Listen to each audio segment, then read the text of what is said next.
E agora, dando sequência aos trabalhos desta tarde, convidamos ao palco para a mesa Relato de Experiências com o título Educação para a Participação Cidadã, professor Luiz Ferraro, Laniela de Jesus Feitosa e Rosane Borba.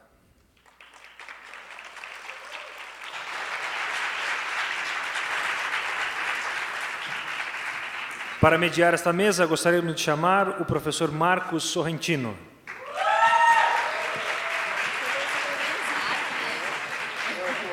Marcos Sorrentino é professor e ambientalista, coordena o Laboratório de Educação e Política Ambiental OCA, do Departamento de Ciências Florestais da Exalc-USP. Participou de diversas entidades, coletivos, fóruns e redes ambientalistas e de educação ambiental. Foi diretor de Educação Ambiental do Ministério do Meio Ambiente nos 5 primeiros anos do governo Lula. Com a palavra, professor Marcos Sorrentino. Obrigado. Obrigado. Boa tarde. Boa tarde. Bom, é uma grande alegria ter essa oportunidade de diálogo, esse 1 dia e meio que já se passou, nos ajuda a reafirmar a importância dos encontros, a importância do diálogo. Semana passada nós tivemos lá em Piracicaba, numa casa do hip hop, na periferia da cidade, e a conclusão que o grupo chegou, fazendo um diálogo sobre a revisão do Programa Nacional de Educação Ambiental, é que a única sugestão que eles fazem de forma enfática é que o Programa Nacional de Educação Ambiental promova encontros dialógicos, promova um encontro, promova a aproximação de pessoas para que a diversidade de olhares se expresse, se explicite. Então, essa população da periferia de Piracicaba escreveu um documento, A Cidade que Queremos, e entregaram para todos os prefeitos, os candidatos a prefeito na eleição passada, e aí, na revisão do Programa Nacional, eles reafirmaram isso. Nós queremos que os poderes instituídos em todas as esferas ouçam a nossa forma de ver a cidade que nós queremos construir. E eu acredito que esse 1 dia e meio, o SESC e o EAE tiveram essa sensibilidade, o PROCAN, a USP, né, junto com o SESC, de procurar buscar essa aproximação. Né? Até algumas pessoas de Piracicaba agora no intervalo falaram, mas só a mesa está falando, a plateia não está falando, né? Não tem tempo para todos falarem, fica muita... Aí eu desafiei aqui o Ferraro e as companheiras para falar como é que a gente consegue ampliar essa possibilidade de todos falarmos, de todos nos manifestarmos. Sugeri para o André, que é um hortelão urbano, falei, vamos fazer uma horta aqui no grupo, né? Ele falou, vai ficar difícil, né? Mas vamos ver se pelo menos até o final da tarde de hoje nós conseguimos visualizar melhor como que vai ser o próximo encontro aqui no SESC, intermediando mais essa diversidade de saberes, de olhares, de compreensões sobre esses desafios que nós estamos vivendo. Mas a feira que se abre aqui, a apresentação das 36 experiências que estão aqui, é uma maneira também de nós tentarmos avançar nessa interlocução entre a reflexão conceitual, teórica e a apresentação de experiências. E, nesse sentido, também, cada uma das mesas foi montada com esse desenho de ter a apresentação de experiências. Então, nós vamos ter aqui 2 experiências sendo apresentadas em seguida, e depois uma reflexão conceitual, que parte também de uma longa experiência que o Luiz tem, mas que procura olhar também para o que está sendo apresentado. Tá bom? Podemos trabalhar assim? O pessoal de Piracicaba deixa trabalhar assim? Então, primeiro eu vou passar a palavra para a Laniela de Jesus Feitosa, e depois para a Rosane Borba, e por último para o Luiz Ferraro. A proposta é que cada um deles faça uma fala de aproximadamente 20 minutos, e depois a gente abre para o diálogo com todo o grupo, com todos os participantes. A Laniela é coordenadora do Centro Popular de Cultura e Desenvolvimento, que é uma ONG, né, uma organização não governamental, que foi fundada em 84 pelo Tião Rocha, educador e antropólogo Tião Rocha, em Belo Horizonte, para atuar na área de educação popular, de qualidade e desenvolvimento comunitário sustentável, tendo a cultura como matéria-prima e instrumento de trabalho pedagógico e institucional. Laniela, com a palavra. Boa tarde a todas e a todos. Confesso que estou nervosa. É a primeira vez que eu estou apresentando, então agradeço ao SESC, agradeço a Gabi, sempre muito parceira da gente, a gente poder estar contando um pouco da experiência do CPCD. Como foi dito já na apresentação, o CPCD é o Centro Popular de Cultura e Desenvolvimento, uma ONG mineira, que foi constituída pelo Tião Rocha, e hoje desenvolve trabalho em Minas, em Araçuaí, em Raposos, projetos no Maranhão, em municípios do Maranhão, e aqui em São Paulo, estamos em Parelheiro, extremo sul de São Paulo, e sou coordenadora do projeto, e aí eu vou falar mais sobre nosso projeto aqui em São Paulo, tudo bem? Bom, nós estamos em Vargem Grande, extremo sul de São Paulo, Parelheiros. Nós começamos o projeto lá em 2013. Essa foto que vocês estão vendo é do Vargem Grande. O Vargem Grande é um distrito de Parelheiros. É uma cratera, há muitos milhões de anos atrás, teve um meteorito que caiu lá. Então, tem duas crateras habitadas, uma aqui e uma na Alemanha. Aqui em Vargem Grande temos aproximadamente 30 mil pessoas morando lá, com 7 mil casas. Como essas pessoas chegaram até o Vargem Grande, né? O Vargem Grande era um pessoal do Grajaú, da região do Grajaú, comprou, era uma fazenda, compraram, então essas casas são lotes comprados lá, só que ainda não tem a propriedade da terra. É todo planejado, as casas a 10 por 25, e a maioria das pessoas era daqui de São Paulo mesmo, que foram para lá. É uma área de preservação ambiental, estamos próximo a Capivari Monos, e o ano de 2014 viramos polo de ecoturismo, a região de Parelheiros. Agora eu entro mais no projeto mesmo, o projeto chama Projeto Vargem Grande, Comunidade Saudável. Então, o projeto Vargem Grande Comunidade Saudável, é saudável muito além de você estar doente ou não. Então, para uma pessoa estar saudável, o que ela precisa? Então, precisa de muita coisa. Então, o que a gente consegue fazer lá, eu vou mostrar para vocês, tá? Então, aqui é dividido por eixos de atuação. Então, nós temos um trabalho com alfabetização de jovens e adultos. Essa alfabetização ela ocorre dentro do projeto, à noite. Estamos mais ou menos com umas 30, 40 pessoas, estudando de segunda a sexta. E também acontece nos espaços que as pessoas estão. Então, aqui no caso, é um senhor que ele é alfabetizado no bar onde que ele trabalha. Então, vai uma educadora até o local e alfabetiza ele, outros vão até o projeto e tem alfabetização individual também durante o dia.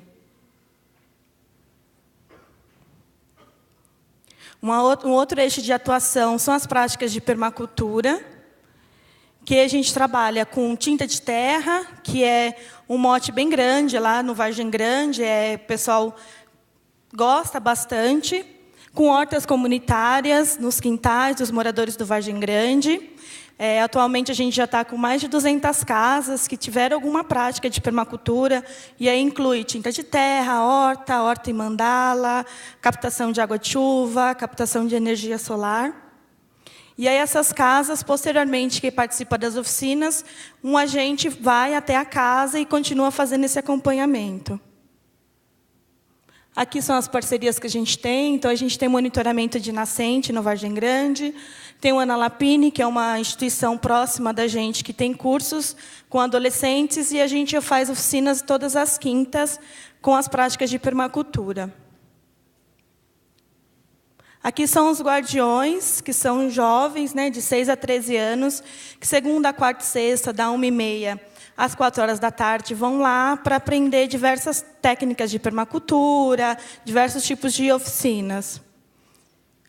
Aí a gente tem um espaço, né, a sede mesmo, que está lá no Vargem Grande, e nesse espaço a gente tem biblioteca comunitária, tem o banco do livro, que você pega um livro que você já leu e troca por um outro livro. Nós temos jogos do Bornal, que é uma tecnologia do CPCD, que são jogos de aprendizagem, de português, matemática, diversos. Temos as parcerias com o contador de história, com mediação de leitura. Temos o cinema, que são oficinas gerais, oficinas ali da tinta de terra, monitoramento de nascente, alimentação saudável. Aqui tem um banco do conhecimento, que são alguns computadores com acesso à internet. Outros têm jogos e cursos de inglês, espanhol.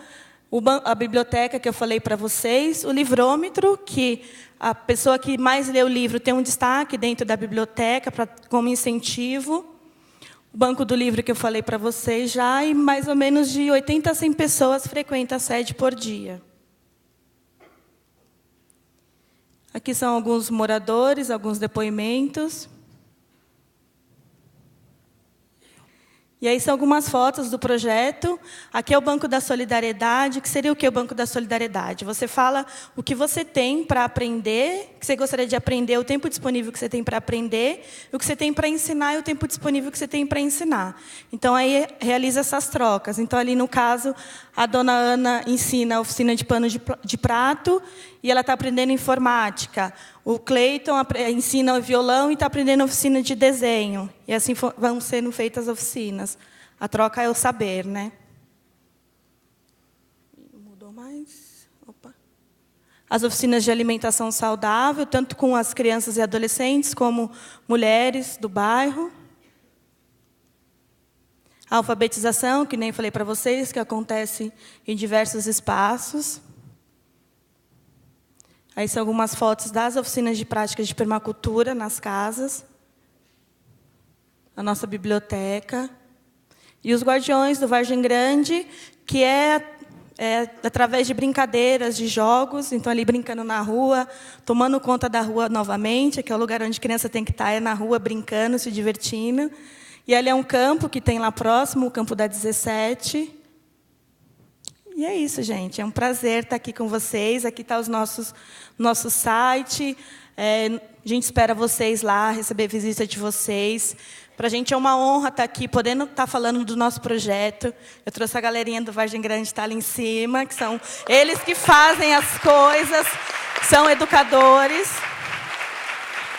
São todos moradores do Vargem Grande. Então, em 2013, quando a gente chegou no bairro, quando o CPCD chegou no bairro, foi convidado a atuar no território, uma das primeiras coisas foi a gente levantar os pontos luminosos. Quem é que está na comunidade? Quem já faz algo nessa comunidade? Então, o Tião Rocha, junto com outros parceiros nossos, chegou até lá. Então, a gente foi na UBS mesmo e falou, indica pessoas que vocês acham que é legal, que tem envolvimento com a comunidade, que já desenvolve alguma coisa. E aí, durante um mês, mais ou menos, teve uma formação com mais ou menos 30 pessoas. Dessas 30 pessoas, ficaram 10 pessoas, que são esses agentes que estão ali em cima, que desenvolvem essas oficinas. E as pessoas do bairro mesmo têm um potencial assim, muito grande. Então, todas as oficinas que acontecem, quem realiza, o que vai ser feito, o cronograma das atividades que vai acontecer, é demanda da comunidade. Então, são eles que já conhecem o território, que estão atuando no território. Acho que isso que é bem importante, assim. E eu não poderia terminar a apresentação sem agradecer aos parceiros, como a Coopercral, que está aqui, a Coopercral, o seu Renato, está aqui. Cooperativa de Material Reciclado Cratera Limpa, o seu Renato é presidente lá do Vargem Grande. A Valéria da Cooperapas, também sempre parceira nossa. O pessoal da Ecoativa, também parceiro nosso. Então, assim, dentro do território, é muito importante a questão das parcerias, né? Então, é isso. Obrigada, gente.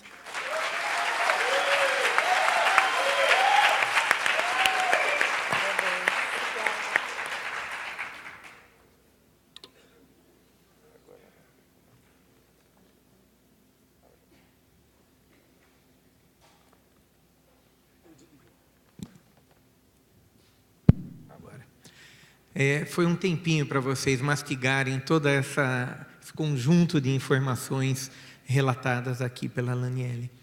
E para percebermos o quanto que o que foi trazido hoje de manhã, ontem, está presente nesse relato de atividades que agora acaba de ser colocado. Vamos, na sequência, já passar para a Rosani Borba, que é uma companheira de longas datas, né, atuando em Foz do Iguaçu. Ela é mestre em ensino e professora da Prefeitura Municipal de Foz do Iguaçu, onde integra a equipe de educação ambiental. Atua no Coletivo Educador de Foz do Iguaçu, que é um grupo composto por 23 instituições e que visa a formação, diálogo e planejamento de intervenções socioambientais de forma participativa e democrática por meio de parcerias entre poder público, instituições privadas e sociedade civil organizada. Já em 2004, 2005, a região do Paraná 3 aglutinou em torno de 34 municípios para fazer um trabalho de educação ambiental com o programa, junto ao programa Cultivando Água Boa, da Itaipu, junto a programas do Parque Nacional de Iguaçu e das prefeituras da região. Procurou constituir um coletivo educador que estimulasse a ação em sinergia das várias instituições da região, para que, com mudanças de prefeito, mudanças de dirigentes das instituições, o processo educador ambientalista não terminasse. E é uma alegria receber aqui o depoimento da Rosani, que demonstra, né, como é que esse processo ganha capilaridade, especialmente aqui no relato dela, no município de Foz do Iguaçu, mas que ela pode contar para nós também como que está acontecendo na região. Por favor, Rosani.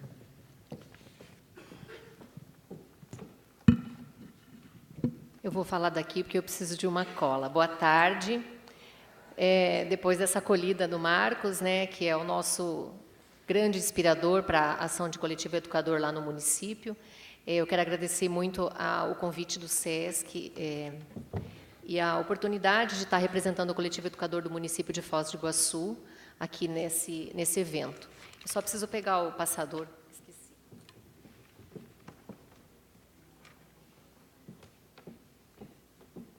Bom, então, como o Marcos apresentou, eu sou a Rosani, né? E eu venho de Foz do Iguaçu. Então, eu quero contar para vocês, então, de onde é que nós falamos, né? Foz do Iguaçu fica na região oeste do estado do Paraná. Nós somos um dos 29 municípios da bacia Paraná 3. Aqui tem um mapa, né, do que é essa bacia hidrográfica. São 29 municípios no entorno da bacia hidrográfica Paraná 3. Em Foz do Iguaçu, nós somos aproximadamente 264 mil habitantes. Então, perto de São Paulo, nós somos pequenininhos, né? Mas nós temos algumas características que são bem próprias nossas. Nós temos mais ou menos 80 etnias, convivemos com 80 etnias nesse pedacinho de território, né? E junto com a Cidade Leste e Porto Iguaçu, né, Paraguai e Argentina, nós formamos aí quase 300 mil habitantes, 3 milhões de habitantes, pensando nessa tríplice fronteira, né? Então, nós fazemos fronteira com esses dois países e juntamos, então, esse caldeirão cultural e de conhecimentos que faz do nosso território um espaço especial. E aqui já vai o meu convite, para quem não conhece a terrinha, né? Hoje, conversando com o professor agora, na hora do almoço, até me emocionei, porque ele falou que aquele lugar tem uma energia mágica, e tem mesmo. E eu convido vocês a conhecer a minha terra. Nosso município tem 103 anos apenas de emancipação e a presença das Cataratas do Iguaçu, lá na pontinha do Parque Nacional que fica no nosso município, ela traz inúmeros benefícios para a nossa região e para a nossa cidade, né? Contudo, foi com a construção de Itaipu que o nosso município, de fato, se tornou o que ele é hoje, né? Considerando que até a década de 60, meados da década de 60, o nosso município tinha 30 mil habitantes. E daí, com a construção de Itaipu, por conta de todos os barrageiros e de toda a estrutura, nosso município ele sofre mesmo no sentido da sofrência da palavra, uma mudança bastante radical, porque vão gente de tudo quanto é lugar do país, e aí a cidade não tinha estrutura física de nenhum tipo para suportar tudo aquilo, e tudo isso foi construído num espaço de tempo muito pequeno. e aí houve uma grande mudança cultural e até no próprio território espacial mesmo do nosso município, né? Mas esse sofrimento também não foi só a sofrência, né? Mas também teve coisas positivas e a gente agora, depois de bastante tempo, começa a colher um pouco desses frutos, dessas questões positivas que vieram a partir disso, né?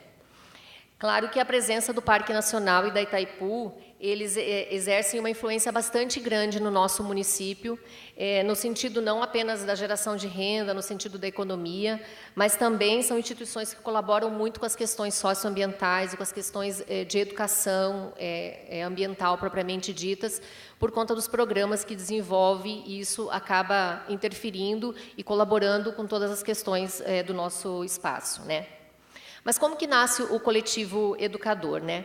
Historicamente, lá no nosso município, desde a década de 90, a presença da Itaipu e a presença do parque já traziam questões referentes à formação e questões referentes à educação ambiental. Então, o nosso município, por meio da Secretaria de Educação do município, da presença de Itaipu e da presença da Universidade Estadual do Oeste do Paraná, a UniOeste, já iniciavam processos de formação de professores e de formação da comunidade com relação às questões ambientais, né? Mas daí, isso se fortalece com a chegada de Itaipu e com a mudança da missão de Itaipu, isso já em 2000, né? Quando Itaipu muda a sua missão e aí integra o que o Marcos adiantou aqui, as questões, né, socioambientais, a partir de um novo modelo, né, de uma nova visão.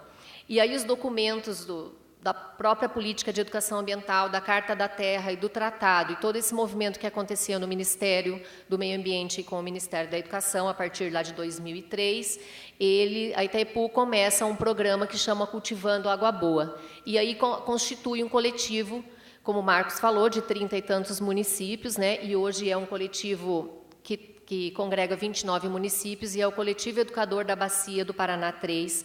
Dentro dele está o município de Foz do Iguaçu. E o Marcos adiantou, né, um pouco desse processo aí que viveu a nossa região. Bom, como é que se constituíram esses primeiros coletivos, né? Por meio da participação do FEA, né, do Programa de Formação de Educadores Ambientais, também um programa do Ministério, né, que foi se enraizando, chegou lá na nossa região por conta dessa iniciativa de Itaipu com os municípios. E o programa FEA, com a formação de educadores ambientais, esses educadores ambientais participantes do FEA, eles integravam então os primeiros coletivos educadores municipais nesses municípios, né? Assim também foi no município de Foz, considerando que nós tínhamos aí desde a década de 90 algumas pessoas que já faziam esse trabalho e que, embora não estivessem todas elas envolvidas no programa de Itaipu, no FEA, elas no município também continuavam as ações e se somavam, então, a esse programa, e aonde que começa a constituir o coletivo educador do município de Foz. E aí, o que é um coletivo educador, né? Não tinha como a gente falar de coletivo sem trazer o Ferrari, sem trazer o Sorrentino, né? Então, o coletivo ele é a união de pessoas que trazem o apoio das suas instituições para um processo de atuação educacional num território. Então, esse é um pouco o símbolo do nosso coletivo, a nossa colcha de retalhos, com algumas das instituições representadas aí do nosso município, né? E o nosso coletivo, assim como, né, diz essa definição de coletivo, ele se constitui nesse espaço de formação, de autoformação desses indivíduos e dessas instituições e também de atuação no território, né? Então, quero contar para vocês um pouquinho como é que está a situação do nosso coletivo hoje, até considerando as questões orientadoras desse seminário, né? Que, frente ao que a gente está vivendo hoje, como que essas questões e essas iniciativas, elas sobrevivem, né? Então, como todos sabem, Itaipu também trocou de coordenação, né? E os processos, alguns permanecem, outros eles sobrevivem, né? E alguns já também não permanecem mais. Nós tivemos uma questão política, um problema bastante grande no nosso município com relação à prefeitura, interdição do prefeito, prisão. Aí ficamos aí com o prefeito interino por 4 meses. Agora, a partir de maio, que o nosso prefeito definitivo ocupou outra eleição, assumiu. Então, a gente também está vivendo uma questão política no município bastante complicada. E aí junta tudo, e aí as dificuldades elas também se somam, né? Mas, assim, a gente traz um pouco da história de como que o nosso coletivo ele sobrevive a todas essas questões, e a gente considera que, atualmente, essas 23 instituições que constituem o nosso coletivo, que representam o nosso coletivo, são elas que fortalecem esse processo, né? Porque são instituições do ensino formal, sejam fundamental, técnico ou superior, né? A própria prefeitura, ONGs, zoológico, unidade de conservação, companhia de saneamento, empresas privadas, o poder legislativo, a gente está conseguindo trazer para dentro do coletivo esse ano, segurança pública e comunidades em geral que não estão ligadas a nenhuma dessas instituições organizadas aí, né? E como é que essas instituições elas são chamadas para dentro do coletivo? O coletivo, ele por si só, esse grupo, identifica instituições e pessoas com atuação na comunidade e convida para fazer parte. Então, o nosso coletivo, como a gente tem lá em cima o símbolo da mandala, ele é nesse sentido de mandala. Então, a gente trabalha sempre nesse movimento de ir e vir. Então, tem encontros e tem momentos que tem mais instituições, tem encontros e tem momentos que tem menos instituições, mas elas estão integradas nesse grande movimento, mesmo que às vezes não presencialmente, né?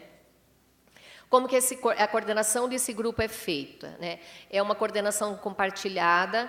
Atualmente, nós temos a prefeitura, a companhia de saneamento, que é a Sanepar, e um representante que é aluno da Universidade de Integração Latino-Americana, a UNILA, e que também participa do coletivo jovem.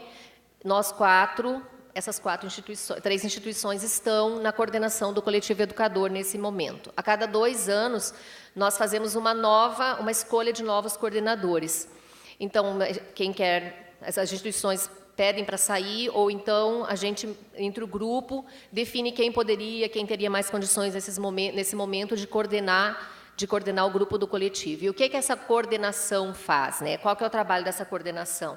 É o trabalho do animador, é aquele que puxa, né? Aquele que traz, aquele que faz as pautas dos encontros de formação, é aquele que puxa os momentos de atividades coletivas, faz a sistematização das informações que são tratadas dentro dos momentos de formação do grupo. Então, é o animador do grupo, são essas instituições que fazem esse trabalho que a gente fala de coordenação, né? É interessante a gente também falar que o coletivo ele não é uma instituição com CNPJ, uma instituição juridicamente formada, né? Então, ela é nesse sentido mesmo de colaboração, de cooperação dessas atividades, né? Com relação a quem paga essa conta, né? Economicamente, financeiramente falando, a gente não tem um recurso próprio para o coletivo educador. É por conta das parcerias dessas instituições que as atividades que eu já vou mostrar para vocês quais são as que a gente tem desenvolvido, elas são custeadas, elas são organizadas por meio dessas parcerias. Estava contando para o Marcos ontem que Itaipu tem há 6 anos um programa de apoio a projetos para a educação ambiental na bacia, e quem tem condições de acessar esse recurso são os coletivos educadores municipais. Então, a gente faz um projeto e submete esse projeto. E aí, dentro do projeto, bom, todo projeto tem a parte das contrapartidas, né? E aí, esse ano é o ano da gente fazer um novo projeto, aí esse apoio a recurso continua existindo, pelo menos agora por mais esses 2 anos. E a contrapartida que as instituições estão colocando para desenvolver o projeto dá o dobro, um pouco mais do valor econômico, financeiro, que a gente vai captar do dinheiro da Itaipu. Então, isso é muito legal, porque mostra o quão essas instituições elas estão comprometidas com o trabalho que o coletivo vem fazendo, porque elas não vão aportar recurso financeiro, muitas vezes, na grande maioria das vezes, em dinheiro, mas em hora, em espaço físico, em material de apoio. Então, toda essa parceria também está fazendo uma diferença bastante grande para o nosso coletivo continuar acontecendo, né? Como é que são esses encontros presenciais e virtuais? Eles são alguns presenciais, então nós temos uma agenda, um cardápio de formação que esse coletivo define, e aí esses encontros são presenciais 5 ou 6 ao longo de cada ano, com um tema que a gente define no final do ano, na avaliação, e daí para o próximo ano esses encontros acontecem. E qual que é o objetivo deles? É que essas pessoas que representam essas instituições e que têm uma ação socioambiental no nosso município, que essas pessoas possam se autoformar e fazer essa formação coletiva para que essas ações elas sigam uma linha pensando planejando, pensando e colocando em ação questões da ordem socioambiental mais alinhadas, né, para não puxar cada um para um lado. E também são os encontros virtuais, né, o WhatsApp, e-mail, Facebook, também a gente se encontra por meio disso. Então, agora vamos um pouco às ações, né, o que é que a gente vem fazendo ao longo do tempo a partir desse coletivo, né.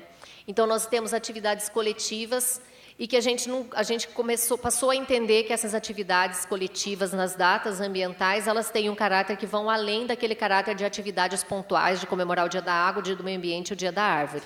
São essas 3 datas que são escolhidas pelo coletivo para as ações acontecerem. E essas ações elas são planejadas coletivamente, elas são executadas coletivamente, e nós entendemos, e a gente até está pensando e se preparando para um estudo um pouco mais acadêmico a respeito disso, de como essas atividades vêm fortalecendo os laços interpessoais e afetivos entre esses integrantes do coletivo educador e, inclusive, entre as instituições que o compõem e que são representadas por essas pessoas, né?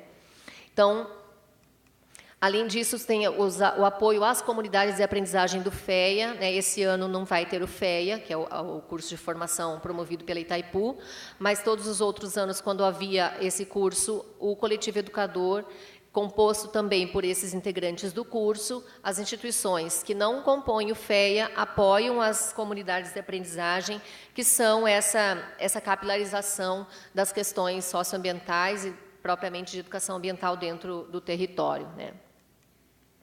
Nós também temos a elaboração de alguns materiais, o Jornal do Coletivo Educador, nós temos 5 edições desse material. Esse material é pago pelas instituições do Coletivo Educador, com atividades, cada jornal, de responsabilidade de uma ou 2 instituições do coletivo. A gente, no grupo, define o tema e a instituição pega esse tema e desenvolve atividades e informações no jornal que vai para as escolas do ensino fundamental do município e elaboração de um material de apoio aos professores de forma virtual para que isso possa ser trabalhado nas escolas.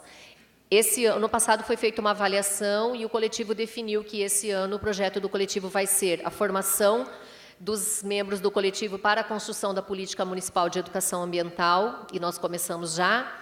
E, então, esse jornal está suspenso, e as 2 edições, uma esse ano e outra ano que vem, o recurso que seria destinado a esse jornal vai ser destinado esse ano, a um material tipo um portfólio do que é o coletivo e de quais documentos embasam a política, o PRONE, a Carta da Terra, o Tratado, para informar a população de forma geral também ao ensino formal. E o ano que vem, o documento... Ao invés do jornal, vai ser o documento do Plano Municipal de Educação Ambiental, que a gente espera estar com ele pronto. Nós também, a partir do Coletivo Educador, houve o apoio a um programa de Agenda 21 infantil, que perdurou por 5 anos o programa, e ele continua existindo em todos os CMEIs, né, os Centros Municipais de Educação Infantil do município. E aí teve, então, a produção de 2 livros, um mais teórico e um mais prático, a partir das experiências de Agenda 21 desses 32 CMEIs que nós temos no município. A constituição do Centro de Educação Ambiental do Iguaçu, o CEAI, que foi com aporte financeiro desse recurso de Itaipu em 2012, e hoje ele é a casa do coletivo educador e dos processos e programas de educação ambiental que acontecem no município. A preocupação que o coletivo tem em fazer registro dessa caminhada em eventos socioambientais locais, regionais e nacionais, né? Esse livro da capinha roxa aí é conhecido da Exalc, né? Que foi lá que nós fomos mostrar também como é que foi como é que é esse processo.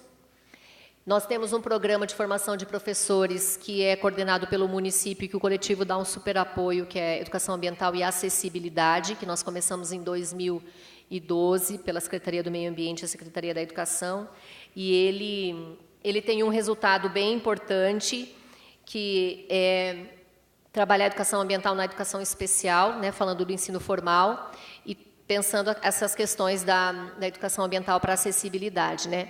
E o resultado um dos resultados desse curso foi a produção, que é um trabalho do Coletivo Educador, de todas as instituições do Coletivo Educador, a produção de um filme de 20 minutos, que é a Carta da Terra para Crianças, na língua brasileira de sinais, em Libras, feita toda interpretada por alunos de uma escola para surdos lá do município. Esse filme está disponível, eu tenho ele aqui em DVD, alguns exemplares, depois se alguém tiver interesse, ele está disponível na internet, ele vai compor agora o Circuito Tela Verde também, a 8ª edição. E agora, esse ano, nós conseguimos fechar uma parceria com o Instituto Federal do Paraná, que é integrante do Coletivo Educador já desde o início, e o Instituto Federal do Paraná ele vai certificar os encontros de formação do coletivo desse ano e do ano que vem como um projeto de extensão. Então, também é uma forma de fortalecer esse grupo, né, e de fazer o enraizamento dele. E nós estamos estudando os documentos embasadores da educação ambiental no país, a legislação, PRONEA, e todos esses documentos, e fazendo também, nos incluindo na consulta pública do PRONEA.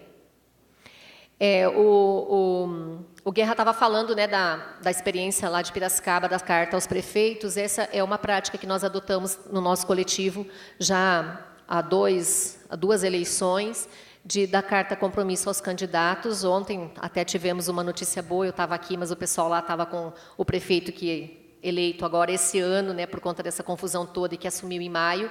Tivemos que mostrar essa carta do coletivo ontem para ele, para garantir a continuidade do Centro de Educação Ambiental. Então, já é mais uma prova da importância que o coletivo está tendo na gestão e nos processos de educação ambiental do nosso município. E quais são os nossos desafios, né?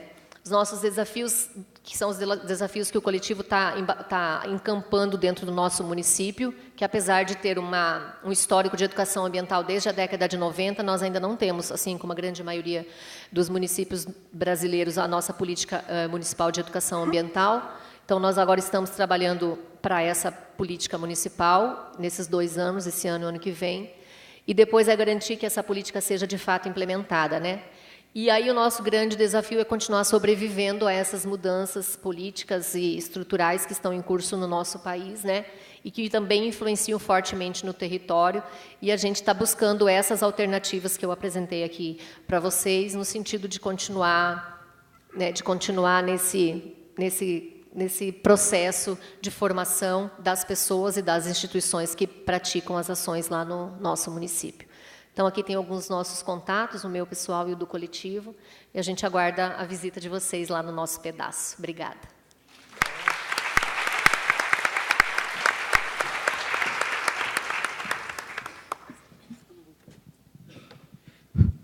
Obrigado, Rosani.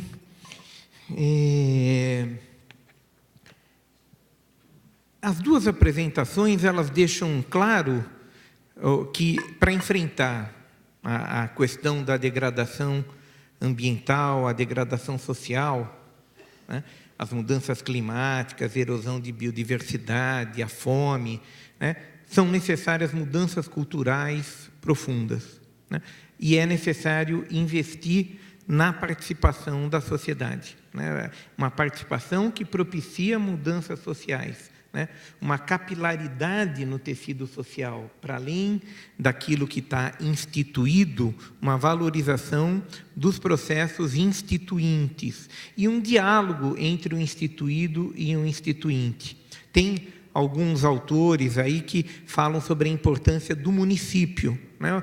Tem um que fala sobre o municipalismo libertário, né? Murray Bookchin, ou Bookchin, uma coisa assim. E tem diversos elementos que vêm sendo colocados aqui desde ontem, né, que mostram essa convergência entre trabalho e renda e emprego e salário, economia solidária, tecnologia social. O Ailton Krenak falou ontem de inteligência orgânica, né, e até de ignorância artificial, né, burrice artificial. Parece que esse diálogo é o que está colocado aí no momento e sobre o qual nós precisamos nos debruçar. Eu tenho o prazer aqui de passar a palavra para o Luiz Ferraro, que é graduado em Engenharia Agronômica, lá pela Exalc, é mestre em Agronomia pela USP, doutor em Desenvolvimento Social, Desenvolvimento Sustentável pela UNB, é professor titular da Universidade Estadual de Feira de Santana, foi diretor de Educação Ambiental da Secretaria de Meio Ambiente do Estado da Bahia e atua como superintendente de estudos e pesquisas ambientais dessa mesma secretaria na Bahia, na área de desenvolvimento rural e de organizações, participação social, conflitos, elaboração e avaliação de políticas, programas e projetos socioambientais. Eu tenho alegria, pelo menos por 2 motivos. Um é por ter sempre estado muito próximo dele em toda essa trajetória, acompanhando as suas contribuições brilhantes a todos esses trabalhos que a gente tem tido a oportunidade de participar. E também alegria porque ele consegue olhar para essas questões, essas que eu acabei de tentar sistematizar aqui, e sempre dar um passo além. Então, com vocês, Luiz Ferraro. Essa me complicou, né?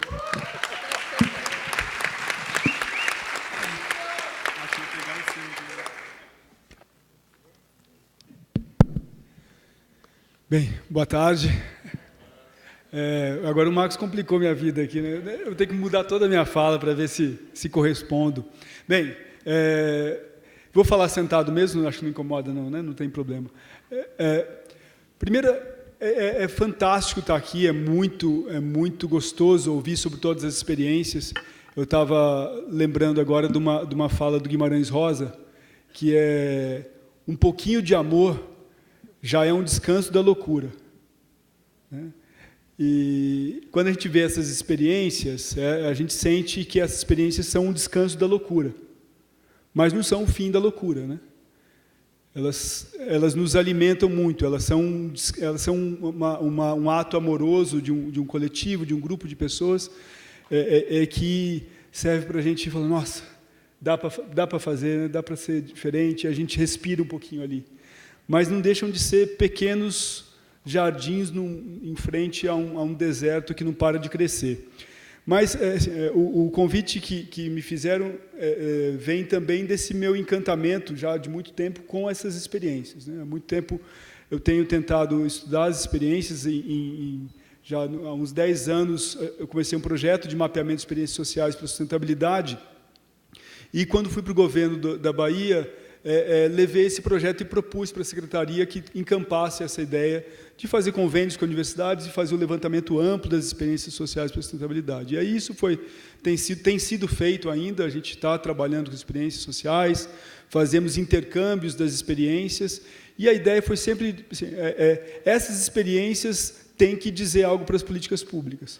É um pouco também do que a Rosani estava falando, né? Que a partir desse conjunto de experiências, os governos têm que começar a se pautar. Qual que é, né? Se elas nos apontam novas direções, como é que a gente facilita, né? Tem até uma fala do Ítalo Calvino que inspirou, desde a gente começar a discutir esses mapeamentos, que é o seguinte: ele fala: inferno não é alguma coisa que será. Se há um inferno, é esse que constituímos estando juntos todos os dias. Há 2 maneiras de sobreviver a eles. A primeira é mais fácil. Consiste em habituar-se a ele até não mais percebê-lo e fazer parte dele. A segunda é muito mais difícil, existe atenção e aprendizagem contínuas. Consiste em conseguir discernir no meio do inferno aquilo que não é inferno, para dar-lhe lugar, dar-lhe espaço. Então, e eu acho que isso que a gente tem feito, isso que o SESC fez, de buscar essas experiências, tem esse tom, né? Conseguir discernir, conseguir identificar e dar espaço, dar esse espaço aqui, né? Mas dar esse espaço aqui não é só para a gente descansar da loucura, né? Porque senão a gente vai acabar dormindo. É tão bonito, tão gostoso, vamos todo mundo dormir aqui, porque é muito bonito ver tanta experiência experiência legal. E a gente acaba até acreditando que a gente está fazendo, né, a revolução a partir dos diversos pontinhos, né? E aí a pergunta do Dagnino no final da fala dele me provocou bastante, que afinal, se o Lula é eleito em 2018, a pauta dele é emprego e salário, né, emprego e salário, ou trabalho e renda, né? E aí eu fiquei pensando, essas experiências querem responder a isso? Querem fazer parte de uma resposta? Ou querem se constituir num movimento que exija algo diferente, né, uma resposta diferente daquela que o Dagnino antevê? Ou seja, a gente vai continuar indo pela mesma senda, né? Porque as experiências sociais, elas têm um potencial fabuloso. Eu estava conversando agora no almoço e me lembrei das comunidades eclesiais de base. As comunidades eclesiais de base, elas estão no nascedor dos grandes movimentos sociais brasileiros. Elas começaram a ser pensadas na década de 60, né, com Carlos Brandão, com Paulo Freire, e elas, né, o MST, o MAB, o MPA, todos os grandes movimentos brasileiros nasceram a partir disso. Essas nossas experiências, né, que, de certa forma, ela não tem esse propósito que tinham as comunidades eclesiais de base, mas elas têm uma riqueza, elas são um mosaico muito mais amplo de pessoas, de classes e de desafios do que as comunidades eclesiais de base. Tem um potencial enorme, mas me parece que elas têm menos essa visão política, elas não têm uma visão de conjunto, porque elas não nascem, como as comunidades eclesiais de base, nascem de uma vertente da igreja. Essas experiências nascem de um conjunto enorme, desde, né, de questões contra a homofobia, pelo feminismo, contra a degradação ambiental, e toda essa gama nos traz aqui, né? E aí a gente precisa ver como é que a gente pode pegar isso tudo que a gente produz e se perguntar. Cada um de nós tem que se perguntar. Primeiro, há condições de que esse conjunto enorme, de origens tão diversas, se configure em um movimento e faça parte de luta por grandes respostas mesmo à loucura, ou elas são só um descanso da loucura? Já é muito ser um descanso da loucura. Mas, às vezes, me parece que a gente corre o risco de ser um avestruz que enfia a cabeça no jardim, né, com a traseira virada para o deserto. E esse desafio que a gente tem porque o próprio surgimento das experiências sociais já é algo muito difícil. Eu sei que vocês, para descansar, quebram pedra, né? Não é trivial o que vocês estão fazendo, não é fácil. Que gostoso, vou lá, né, no meu jardim. Não, construir aquele jardim sem política pública, sem recurso, é um desafio, né, cotidiano, hercúleo que vocês fazem, né? E aí eu estou trazendo aqui, não, vamos fazer mais que isso.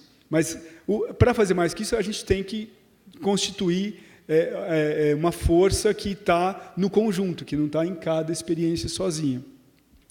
Porque a tendência nossa é ir para casa e sentar no sofá. De todo mundo é uma grande normose. A loucura que eu falei no começo é uma normose. Normose é tão doido que, para sobreviver, você tem que começar a tratar como normal, né? E o Jornal Nacional e a grande mídia nos ajuda a achar que tudo isso é muito normal, que esse golpe é normal, que a gente tem que celebrar o 1% do PIB de ontem, entendeu? A gente tem que começar a celebrar uma tragédia que não parou de acontecer, há 517 anos não parou de acontecer, ela continua se reproduzindo, se aprofundando. A gente tem uma sociedade, né, eu lembro que, acho que era o Paulo Freire que falava dos que não dormem porque têm fome e dos que não dormem porque têm medo dos que têm fome. Eu acho que hoje a gente tem uma sociedade dividida entre os Joesleys, né, e esses dois grupos. E esses dois grupos não se percebem como parte de uma sociedade que devesse desafiar o país Joesley, o país direcionado pelo Joesley. A gente continua aceitando isso e torcendo para o Joesley. A gente está triste que o Joesley mudou para Miami e levou toda a JBS, o capital da JBS, para lá.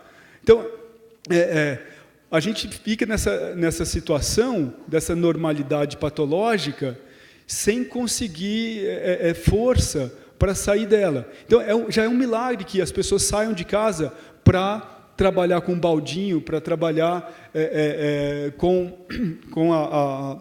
o SAF ou com cambuci. Já é incrível que se consiga isso. E se consegue isso porque muitas pessoas escolhem não se acostumar com o inferno. Elas não conseguem se acostumar com o inferno. Acho que essas pessoas que estão aqui, todos nós, não conseguimos nos acostumar, não conseguimos nos tranquilizar nessa situação. E saímos, então, para participar de uma construção distinta desse inferno. Agora, a normose é muito forte. Né? A gente tem uma sociedade sem confiança, sem coesão. Essa falta de confiança e coesão se reproduz o tempo todo, dentro dos nossos próprios grupos, certamente. Né? Disputas, ele acaba fazendo parte da mesma lógica de produção de organizações sociais. E as organizações sociais também, né? O desafio de fazer algo mais do que a experiência, que deveria passar por um partido, por exemplo, ou por movimentos sociais, parece cada vez mais distante também. Os partidos estão cada vez mais longe daquilo que a gente gostaria que eles fossem. Não são espaços que acolham as experiências também não vão até os partidos, para ocupar os partidos, para tomar os partidos. A gente fica de um lado e de outro. São dois polos, as experiências lá e a construção política de movimentos e partidos distante. Me parece que há uma necessidade de que a gente tome uma decisão de transcender as experiências e começar a brigar por política pública. Porque a gente vê a diferença que faz. O fato do trabalho de Itaipu ter atingido a escala que você apresentou tem a ver com uma escolha feita pelo Lula em 2003. O Lula, em 2003, disse: é inaceitável que as empresas públicas fiquem de costas para o seu entorno, para a realidade onde ele onde faz o seu negócio. Não é uma empresa privada, tem uma responsabilidade com aquele local. Né? Então, ele disse isso para todos, né, a Petrobras, e a Itaipu comprou, né, aparentemente melhor, do que as outras empresas públicas. E chegou nisso. Então, assim, é uma demonstração cabal de que a gente precisa de política. As experiências sociais, elas até se reproduzem, elas aumentam. Eu acho que vocês aqui estão inspirados, a gente se inspira assistindo um ao outro, mas não vai sair por aí. É o que o Dagnino estava falando. Os recursos públicos, as compras públicas, é 18%, né, do dinheiro público, né? O PAA, por exemplo, do PIB. A merenda escolar serve, alguém me disse, eu não sei se é o número correto, 40 milhões de refeições por dia. Não sei se o Renato confirma isso, mas é um portento econômico, é um absurdo isso. Se isso fosse direcionado para o fortalecimento de experiências sociais, da agroecologia, da agricultura familiar, isso seria, sim, uma revolução. Então, nós não podemos descansar nas experiências. Foi por uma escolha, né? Por uma escolha, que pode ser desescolhido. E isso que a luta pela manutenção dessa escolha não pode ser ignorada. A gente não pode se comprazer do nosso heroísmo nas experiências sociais. A gente precisa lutar por um Estado que faça disso a reversão da normose. Precisa não fazer mais do mesmo. Né? Ou a gente vai nessa direção, ou a gente vai continuar, no máximo, reproduzindo experiências. E as experiências têm, muitas das experiências, eu estou aqui, estou com um companheiro aqui, o Venceslau, lá de Americana, que me convidaram para participar da experiência deles há mais de 20 anos, porque era uma experiência de uma ocupação da área do Instituto de Zootecnia de Nova Odessa, que estava resolvendo a vida de um conjunto de famílias, que estava produzindo, estava comendo, estava vendendo, mas eles estavam incomodados com os jovens do bairro que não tinham alternativa. Então, eles queriam fazer uma política de formação para os jovens do bairro, formação de viveristas, formação em agroecologia. E também a gente começou a trabalhar por uma cooperativa de consumo no bairro. Então eu lembro, as experiências, elas têm esse potencial, porque quando a gente vivencia isso, né, a gente vivencia esse descanso da loucura, que é, por exemplo, a Ascra, lá em Americana, a gente começa a olhar em volta e fala, nossa, a loucura fica muito mais evidente. Né? Olhar para as pequenas sanidades que a gente produz na agroecologia, na agricultura urbana, no baldinho, nos instiga a dizer, dá para ser mais, mas para ser mais, a gente precisa realmente enfrentar aquilo que o Boaventura fala. Boaventura dos Santos, eu falo do Boaventura porque o Boaventura foi uma outra inspiração para a questão do mapeamento de experiências sociais. Eu acho que ele até abandonou esse projeto, era um projeto chamado Povos, que é Histórias de Outros Mundos Possíveis, em inglês, que tinha um site também que recolhia narrativas de experiências. Né? O que a gente precisa é dar uma densidade, aí a gente volta um pouco para o tema da nossa rodada aqui, que é o desafio de tornar esses encontros humanos algo profundamente politizante, profundamente pedagógico. Ele fala do conceito de comunidades interpretativas de mundo. Né? Então, quando você reúne pessoas, o projeto central não pode ser a coisa. Né? Isso que eu estou dizendo não desmerece em nada nenhuma experiência, mas não pode ser a receita da merendeira só. Né? Não pode ser o cambuci ou o composto. O nosso sucesso não é produzir 10 ou 15 toneladas de composto. O nosso sucesso, o sucesso das experiências, é produzir uma participação social e política de densidade. Né? A gente precisa ultrapassar esse estado. Tem um texto que eu acho que é um pouco radical, eu não lembro do autor, que ele fala, abaixe o capital social e viva a política. Por quê? Porque ele cita as experiências de capital social que fala dos clubes de boliche, por exemplo, nos Estados Unidos, que reúnem as pessoas para viabilizar o seu hobby. E isso está muito bom. Para aí. Não pode parar aí. No limite, a nossa produção agroecológica, a nossa produção orgânica, pode parar aí também. Né, em algo que resolve um problema, né, localizado. Mas a gente pode, nessas experiências, dar uma densidade de comunidade interpretativa que é de fazer perguntas, trabalhar com perguntas que possam chamar todos para um debate, dizendo, olha, e agora? E essa prefeitura? Né? O que aconteceu? Por que nós... Eu me pergunto isso. Por que vocês, em Itaipu, não se constituíram ainda uma força política capaz de nem precisar dar mais de uma carta para ser óbvio? Os prefeitos que deveriam estar correndo atrás de vocês já. Né? O nosso desafio que a gente precisa é que isso não tenha lideranças. A gente falava do conceito de vanguardas que se autoanulam. Né? O Júlio, né?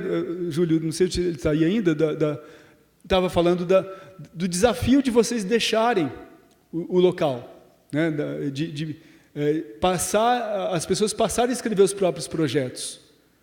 A gente sempre teve essa discussão lá na Ascra também. Né?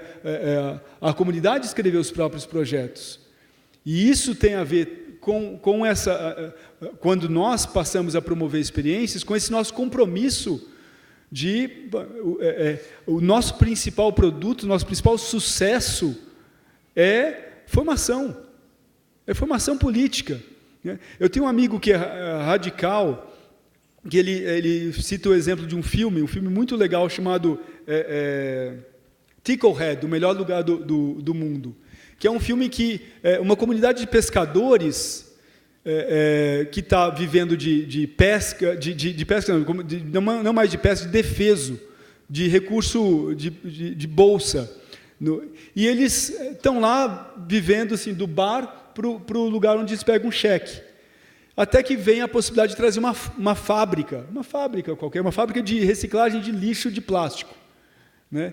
Mas só que a lugar deles não tinha um médico residente. E aí eles armam mil coisas para conseguir trazer um médico.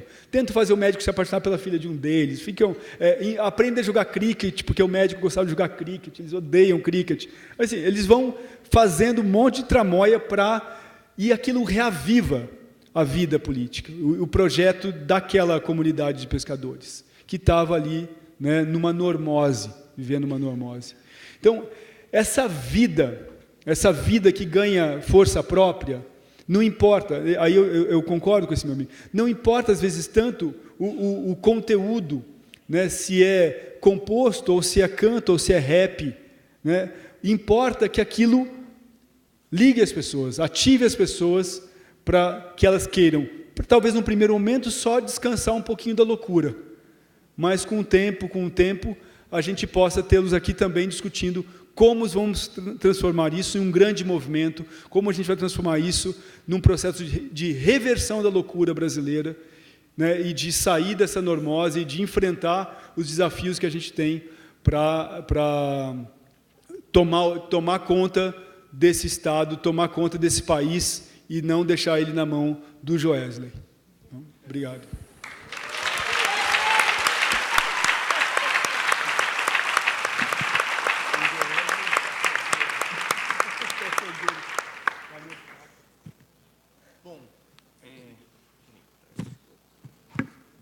Bom, eu vou passar para a primeira pergunta, que já chegou aqui. Quem tiver outras questões, por favor, encaminhe. A pergunta está dirigida a todos e a todas. Vocês acreditam que a educação, como processo transformador, depende essencialmente em fazer emergir o amor e a espiritualidade nas pessoas? As crianças já são espiritualizadas. Como manter essa espiritualidade? Como educar, resgatar essa espiritualidade nos adultos?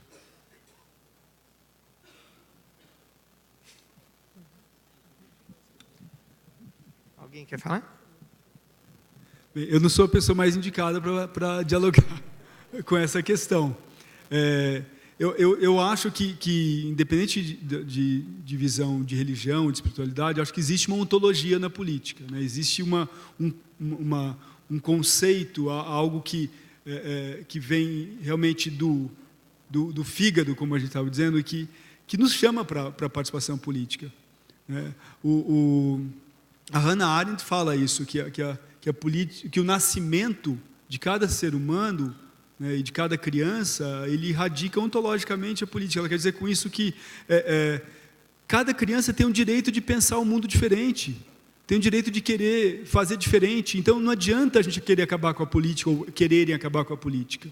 Então, ser humano, independente de matriz filosófica e espiritual, é viver a política, é viver a construção de uma sociedade, a mudança da sociedade. A sociedade tem que estar sempre em mudança e as crianças elas não nos permitem descansar, até pelas suas perguntas e até pelo que elas têm direito de desejar o mundo de modo distinto, né? A gente só é humano porque a gente interage, né? Isso é algo que eu acredito, e alguns antropólogos defendem isso também. A gente só se torna humano, né? É a espécie que mais depende de interação para se tornar o que é.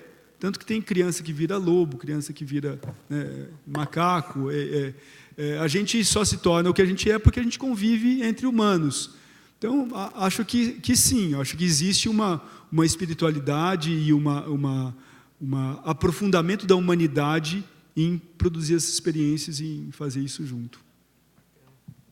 O Pedro orientou uma tese de doutorado chamada Espiritualidade Laica e Educação Ambiental, onde a reflexão do doutor, né, vai para essa perspectiva, né, que Edgar Morin e tantas outras pessoas colocam, né, o Leonardo Boff, que é de uma espiritualidade de ateus, de agnósticos, de participantes de todas as tendências religiosas podem ter, que é uma espiritualidade do compromisso com a vida, uma espiritualidade com os cuidados com a vida, né? Tiago... Nepomuceno, o autor. Bom, eu concordo com a questão. E um pouco que a gente realiza lá no projeto, nós se baseia muito na pedagogia da roda, que é do Tião Rocha. E sim, na pedagogia da roda, é isso que a gente trabalha, é o amor e a questão da fé. Então, quando você está na roda ali, todo mundo está igual. Então, independente da idade, independente de quem seja, você fala, por exemplo, aconteceu um conflito, você traz 2 crianças e fala, e aí, como a gente vai resolver isso? Não é eu que sou adulta que tem que resolver, a gente pode resolver isso junto. E aí, quando você põe nessa posição, eles param, pensam e arrumam ali a solução. E aquela solução, quando é partir deles, eles tomam conta. Assim. Então, eu acredito, sim, que através do amor e da espiritualidade é possível você ir caminhando. É isso. Eu acho assim, o Felipe ele pergunta se a gente acredita que a educação como processo transformador ela depende essencialmente de fazer emergir. Eu acho que não depende essencialmente de fazer emergir. Ontem, na nossa fala da manhã, a gente ouviu da necessidade de que a gente valorize a vida pela vida, não só a vida do humano, do ser humano, né? Mas a vida como questão intrínseca do planeta, né? O planeta como um ser vivo e nós, seres humanos e todos os outros elementos que convivem com a gente nesse planeta. Então, acho que não é que fazer emergir o amor e a espiritualidade, eu acho que não é a essência desse processo de educação transformadora. Talvez perpasse também por isso, mas acho que não é isso, não é essencial. Acho que essencial é, de fato, a educação se transformar e ser transformadora e crítica. E eu acho que é por aí que a gente precisa caminhar, porque o que a gente tem visto da educação é que ela tem feito tudo menos ser transformadora e crítica, né? Acho que a gente tem sido muito bem e tem feito muito bem o papel de reproduzir um modelo que existe há algum tempo e cada vez ficando mais forte. E acho que o Ferraro, quando fala isso, será que essas perguntas, a gente, quando vem trazendo a experiência do coletivo, e claro que traz um recorte, né? E cada um que vem aqui traz um recorte daquilo que de fato está acontecendo na realidade, será que o que a gente está fazendo é mesmo para fazer a transformação? Ou a gente está numa armadilha de fazer reprodução desse modelo que já está aí? Porque dizem que de boa vontade o inferno também já está cheio, né? Então, às vezes, a gente está trabalhando nessa ânsia de fazer, de fato, uma transformação, mas, às vezes, cai em algumas armadilhas que não deixam a gente sair desse buraco, né? Então, acho que essas perguntas são, de fato, elas que são essenciais para que a gente faça uma educação e um processo transformador, né? E não necessariamente fazer emergir o amor e a espiritualidade nas pessoas, mas sim fazer emergir essas angústias e essas questões de que, o que a gente está fazendo aqui? Será que o caminho que a gente está caminhando é realmente para sair do lugar onde nós estamos ou é para a gente continuar fazendo barro onde a gente está? Né? Eu acho que a pergunta pode ser, de repente, invertida, assim. É um diálogo bem interessante esse, né? O próprio Tião Rocha teve em Piracicaba há 2 meses atrás e ele relatou como que ele adentrou para esse campo, para essa proposta, né, de educação popular, e deu um exemplo de um menino em sala de aula que sempre perguntava, era inquieto, e a tristeza dele, né, num dado momento, quando ele sabe que esse menino se suicidou, né? E aí o desafio que ele se coloca, né, de estabelecer um diálogo, de não perder nenhum estudante. Tem um filme chamado Nenhum a Menos, também que retrata, chinês, né, por sinal, retrata também esse desafio do nenhum a menos, que, no meu ponto de vista, é fazer emergir o amor, o cuidado com o próximo. Então, essas questões do pensamento crítico, do compromisso transformador, certamente vêm junto com esse compromisso com cada pessoa, com a emergência de cada sujeito, com essa perspectiva de espiritualidade laica, que talvez tenha animado o Felipe a fazer essa provocação. Me parece que os depoimentos que estão colocados aqui, né, desde ontem, apontam muito para essa direção. Não basta só a gente fazer a política nacional de disso ou daquilo, não basta termos aparelho institucional, tudo isso é importante, mas, acima de tudo, é importante esse olhar que a Hannah Arendt e tantos outros filósofos e educadores colocaram para o processo de transformação social, para a essência da transformação social. E nessa direção vem a próxima pergunta, que é do André Biasotti, que faz a seguinte pergunta: as experiências conseguem formar as pessoas para atuarem efetivamente num ambiente politicamente viciado por jogos de poder? Como confrontar o poder econômico que reina na política? As perguntas são difíceis, hein?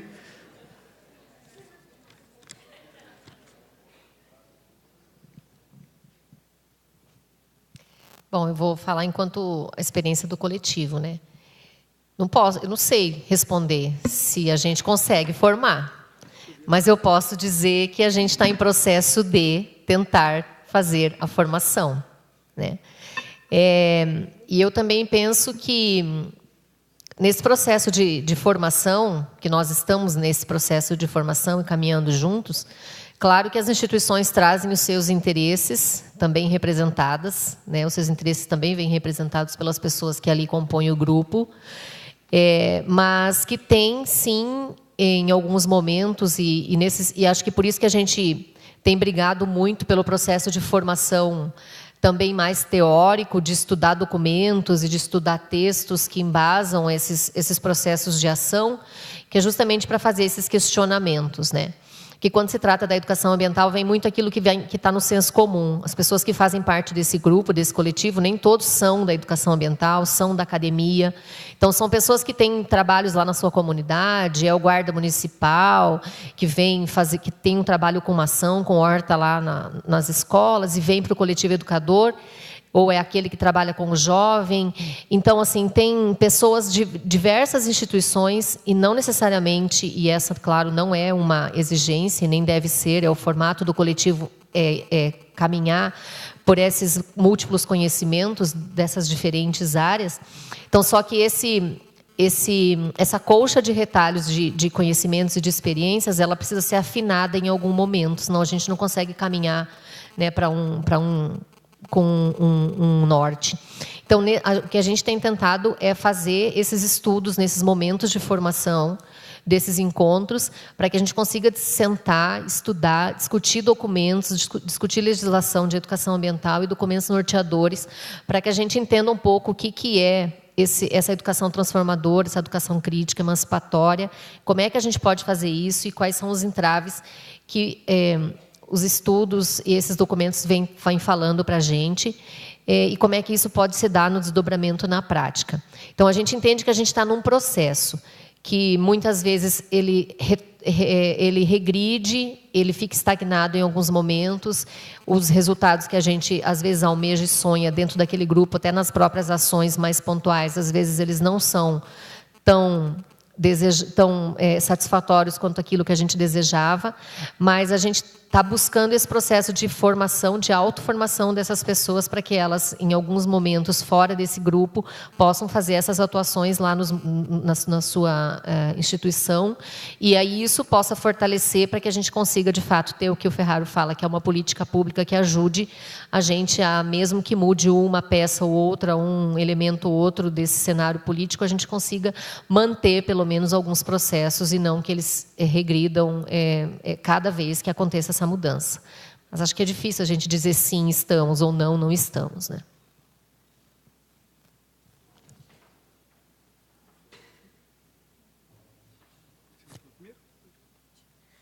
Bom, no projeto, sim, a formação é constante, dentro com os educadores, e esses educadores também é diverso, então a gente está aprendendo junto, a gente não tem resposta para tudo, e é um grupo diverso, desde de 18 anos a 45 anos. Então, a gente tem, sim, esses momentos de pausa, de dúvidas, de formação, que a gente vai se fortalecendo entre a gente. E também são formadores já dos próprios moradores. Então, desde que em casa, as mudanças que começam em casa, a mudança, o olhar deles mesmos, sendo moradores do próprio bairro, essa mudança de olhar ali, então mostrando para os outros que eles são dali, têm uma visão já diferente, e é uma formação constante, assim, tanto dentro do time como para a comunidade como um todo, assim. Então a gente está num processo também que vai surgindo dúvidas e vai indo atrás de mais formação. Então, por exemplo, hoje estão todos aqui porque a gente também acredita que esses espaços também têm que ser ocupados por eles, também por nós também. Ninguém é formado, assim, não precisa ser de academia, assim, me dá aqui seu diploma, vamos ver se você pode trabalhar com questão ambiental porque você fez faculdade. Não, são moradores de lá e estão ali. Então, assim, esses espaços são um momento de formação para eles. Então, por isso que nós estamos aqui, desde ontem estamos aqui, então tem muita gente. Hoje, na hora do almoço, teve pessoal que falou assim, olha, teve gente que eu nunca ouvi falar, mas eu já anotei, vou chegar em casa, vou pesquisar. Então, a gente está nesse processo, é assim que vai caminhando. É isso. Estava pensando aqui, né? Ontem eu estava com a minha equipe esperando uma reunião começar e falei do evento, aí falei da conjuntura e falei do Dalbor, de algumas ideias do Dalbor, tal. E depois à tarde um rapaz da minha equipe, que é um pouco mais quieto, ele veio quase chorando, dizendo para mim que aquele tipo de conversa era muito importante para ele, porque ali ele retomava o sentido do que ele estava fazendo ali. De tudo que ele... Porque ele falou assim, acho que a gente fica no dia a dia fazendo as coisas e perde a noção. Então, quando a gente tem esse tipo de conversa, a gente conecta de novo. E isso, para mim, é muito importante. Se você pudesse, né, se a gente pudesse ter mais oportunidade... Aí eu falei, olha só, né, como a gente é contraditório. A gente acaba focando tanto no objeto e a gente abandona o que, às vezes, é central. Claro que é importante o que a gente faz enquanto governo, mas se eu não me atentar para a formação daquela equipe que vai ficar no governo, quando eu sair também, eu perdi uma oportunidade fabulosa de agir como educador. Um outro exemplo, assim, eu sempre sou muito encantado, quando eu dialogo com o pessoal do MAB, especialmente do MAB, vocês têm contato com o pessoal do MAB lá, ali na Itaipu, a juventude do MAB tem uma elaboração, uma crítica sobre política energética, sobre modelo de produção, falam sobre agroecologia com uma pertinência. Fala, mas esses caras não só enfrentam barragem, não, eles têm espaços de formação muito densos. Então, eu acho que a primeira questão, André, é isso, é trazer a reflexão mesmo, sem receio, sem dó de estar perdendo tempo com A, B ou C produto, que é um produto próprio da experiência. Então, se dedicar ao diálogo, à conversa, à análise de conjuntura, reflexões sobre desafios, falar da cidade, de coisas mais amplas, eu acho que tem que ser incorporado no dia a dia da experiência. Isso é o básico, porque o Gramsci acreditava que a formação política, a formação de quadro, a formação de projeto para ocupar o Estado, estava no partido. Isso não está mais. Não está mais. As pessoas, os jovens, não estão nos partidos. Né? Os partidos não são mais espaços de formação de jovens. Tá? Então, onde está sendo a formação política agora? Onde está ocorrendo a formação política? É no DCE, são em lugares pulverizados. Então, talvez isso não seja ideal, mas vamos pegar isso e vamos ver como é que a gente enriquece, como é que a gente transforma esses espaços de experiência em espaços de formação política. Se esse espaço de formação política, porque aí não dá para abandonar também o partido, não dá para abandonar a disputa do Estado.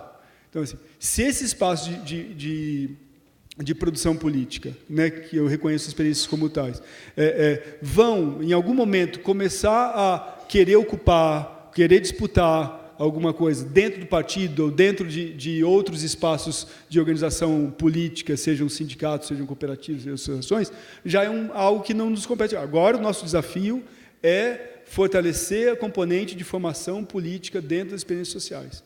Né? Aí, daí para frente, se a gente vai conseguir enfrentar o ambiente politicamente viciado e confrontar o poder econômico, acho que depende do quanto que a gente vai conseguir, né, nessa disputa, ganhar mais espaço e ir fazendo realmente frente à loucura. Beleza. Nós temos só mais 5 minutos para fechar essa mesa. O Renato pediu a palavra e tem uma pergunta dirigida a Laniele. Você poderia responder em seguida ao Renato ou vice-versa? responde primeiro e aí o Renato faz a intervenção dele. Tá. Bom, queria agradecer a Helena, que me mandou a pergunta. Ela coloca aqui: educação, se não for transformadora, não será educação. Carlos Rodrigues Brandão. E aí ela me pergunta quais indicadores vocês têm percebido. Bom, indicadores são diversos, né? Dentro do CPCD a gente fala que tem os indicadores numéricos, né? Que muitas vezes se pergunta quantas pessoas estão acessando, quantas pessoas estão acessando a biblioteca, quantas pessoas vocês estão sendo atendidos. Mas a gente também acredita em outros indicadores, né? Os indicadores que a gente... quem está indo para o projeto, se as pessoas estão frequentando o projeto. Então, assim, só para simplificar, assim, para nós, assim, o que fortalece, um indicador, por exemplo, é uma senhora que está dentro de casa, não sai, não tem contato com ninguém, e a partir de uma alfabetização, de um educador, ir até a casa dela, e as primeiras oficinas é só para ouvi-la, só para conversar com ela, tomar um café, e dali a um tempo ela já começa a frequentar outros espaços do bairro, então ela começa a ir no projeto, ela fala, eu posso fazer uma oficina aqui com vocês, eu sei fazer crochê. Então ela começa a frequentar 3 vezes por semana aquele espaço e começa a ter contato com outras mulheres. Isso para nós é um super indicador, assim, é uma pessoa que está voltando a tomar conta do espaço que sempre é dela, da comunidade dela. Então, quando você vê um menino que estava dando algum trabalho assim para a família, ou mesmo de indisciplina, talvez, e aí você vê aquele menino se organizando para dar uma oficina de violão, por exemplo, ele sendo professor de violão, isso para nós é um super indicador, assim. Então, não sei se eu respondi a Helena. Então, esses são os nossos indicadores, assim, é ver a comunidade, sim, se apropriando dos espaços, vendo o que ela pode fazer. Não é o outro que tem que fazer e a gente vai fazendo junto. E aí ela pergunta se estão preparando uma liderança para ser vereador ou vereadora. Aí eu jogo para o pessoal lá em cima. Aí, ó. Fica aí. Então, acho que sim, acho que... Opa! E aí, galerinha, vamos lá. Então, acho que é isso. Acho que a gente começa assim, com esse desejo, é um desejo nosso. Então, tem exemplo, sim, dentro do CPCD, de uma pessoa jovem que se candidatou a vereador, mas acho que é algo que cutucou aqui, acho que a gente pode pensar. Não é, gente? Tudo bom? Ah, então tá, é isso. Ferraro, queria te ouvir sobre o seguinte. Esses coletivos emergentes que se opõem ao que está acontecendo, eles têm algo mais em comum, além da posição reativa de defender algo que lhes foi negado ou que lhes foi tomado. Eu acho que eles não têm carteira assinada. Eles fazem parte daqueles 160 milhões de brasileiros em idade de trabalhar, tirando os 30 que têm carteira assinada. Eles são o nosso público da economia solidária. A economia solidária pode ser o eixo organizativo desses companheiros. Produzindo, consumindo, trocando, enfim, construindo essa economia solidária que nós queremos. Queria te ouvir sobre isso.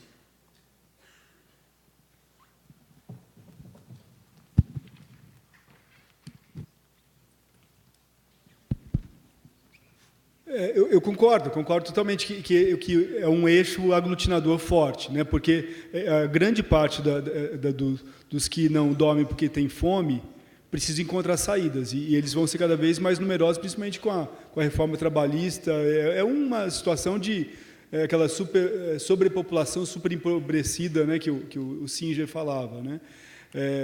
A saída para essa população é realmente a nossa...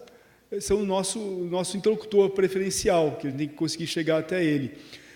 Eu acho que e isso, com certeza, é o grande potencial, a grande força, né? Se a gente consegue juntar isso com política pública, a gente está realmente fazendo a revolução, fazendo uma transformação efetiva do país e, inclusive, das organizações. O desafio é como é que a gente dá escala para isso, né? Eu acho que a gente precisa promover, assim, talvez o movimento, a economia solidária, ela se coloca em algumas instâncias como uma rede ou um movimento, né? mas não se tornou, de fato, ainda um movimento que atinge a escala e atinge a penetração política, por exemplo, que tem outras pautas mais antigas, como a reforma agrária ou a luta dos povos minoritários tradicionais. Eu acho que a gente precisa conseguir fazer essa junção. E como é que a gente também atrai para esse debate da economia, debate da inserção no trabalho, outros grupos que hoje estão com outra pegada também, né? Sim. Mas eu concordo, exato. Sim, perfeito. Que às vezes estão lutando por um espaço de lazer, às vezes estão lutando por um espaço que também, concordo, não tem carteira assinada. É um problema comum a todos esses que não estão, né, dormindo por medo, estão dormindo por fome. Eu concordo. Beleza. Bom, agradecer o envolvimento ativo do Luiz, da Rosani e da Laniela. Obrigado para vocês pela presença.